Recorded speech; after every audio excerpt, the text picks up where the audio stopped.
नमस्कार दोस्तों, अभी मेरी मौजूदगी है मछली शहर में। आपको बता दूं, मेरे बीच मौजूद समाजवादी पिछड़ा वर्ग जिला अध्यक्ष मेरे बीच उपस्थित है। आइए इनसे चुनाव के रिलेटेड बातचीत करता हूं। और बहुत बहुत स्वागत है सर आपका हमारे चैनल पे। क्या नाम है आपका? धन्यवाद आपको। देखिए, मैं श्याम नारायण बिंद, जिला अध्यक्ष समाजवादी पार्टी पिछड़ा वर्ग जौनपुर। जी, चुनाव के रिलेटेड क्या माहौल चल रहा है सर आपका?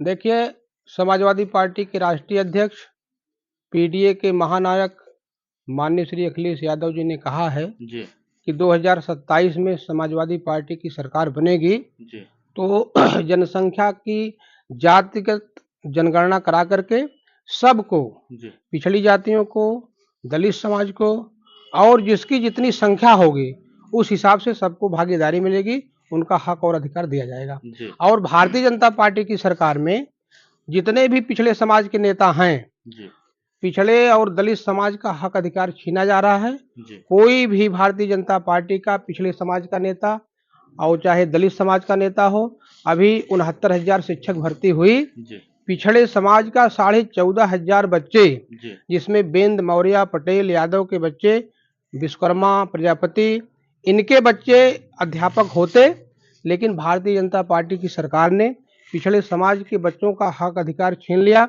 राष्ट्रीय पिछड़ा वर्ग आयोग ने कहा कि गलतियां हुई। माननीय हाई कोर्ट की डबल बेंच ने कहा, पूरी 69,000 शिक्षक भर्ती को निरस्त कर दिया और कहा कि ये चयन सूची निरस्त करते हुए फिर से चयन सूची बनाइए। पिछड़ों का जो अधिकार, हक अधिकार मारा गया है, उनको 14,500 सीटों पर जगह दीजिए। लेकिन भारतीय जनता पार्टी की सरकार हाई कोर्ट डबल बेंच के आदेश को नहीं माना और 14,500 पिछड़े समाज के बच्चों का हक अधिकार नहीं मिला। और पिछड़े समाज के जितने भारतीय जनता पार्टी के नेता हैं, किसी की हिम्मत नहीं पड़ी कि भारतीय जनता पार्टी के मुख्यमंत्री जी से, प्रधानमंत्री जी से सवाल पूछ लें। जी, समाजवादी पार्टी के जब सरकार बनेगी तो अगला कदम क्या रहेगा? देखिए, समाजवादी पार्टी के राष्ट्रीय अध्यक्ष, पीडीए के महानायक माननीय श्री अखिलेश यादव जी कहते हैं कि हमारी सरकार बनेगी और जब भी सरकार रही और 2027 में जब सरकार बनेगी तो उनका नारा है कि दवा पढ़ाई मुफ्ती होगी और रोटी कपड़ा सस्ती होगी। जब हमारी सरकार, हमारे नेता माननीय श्री अखिलेश यादव जी मुख्यमंत्री बनेंगे तो दवा पढ़ाई पूरी तरह से मुफ्त कर देंगे और मुफ्त उन्होंने किया भी।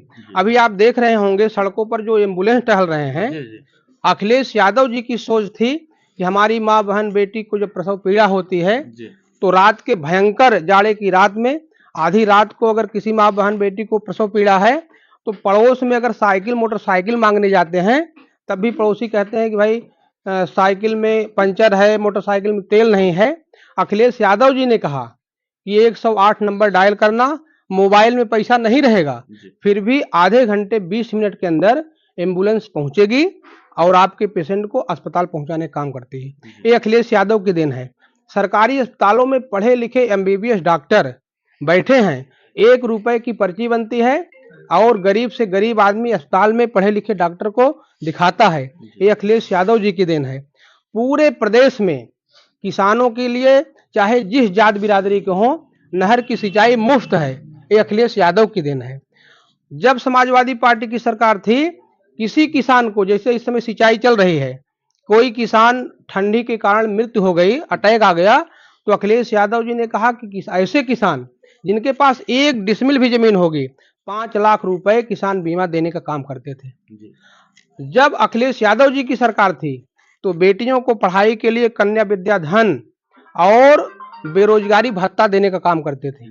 और आप समझिए कि गरीब बच्चे जो बीटीसी करते थे, बीएड करते थे, बीटेक करते थे, चाहे फीस 1 लाख हो चाहे 50,000 हो, अखिलेश यादव जी फीस पूर्ति के रूप में सारा पैसा वापस करते थे। उसके साथ साथ 5,000 रुपए स्कॉलरशिप अलग से देते थे। भारतीय जनता पार्टी की सरकार जब से आई, ये सारी स्कीम बंद हो गई। तो ये भारतीय जनता पार्टी की सरकार पिछड़े और दलित विरोधी सरकार है। ये कभी भी पिछड़े समाज को आगे बढ़ता हुआ नहीं देखना चाहती। धन्यवाद।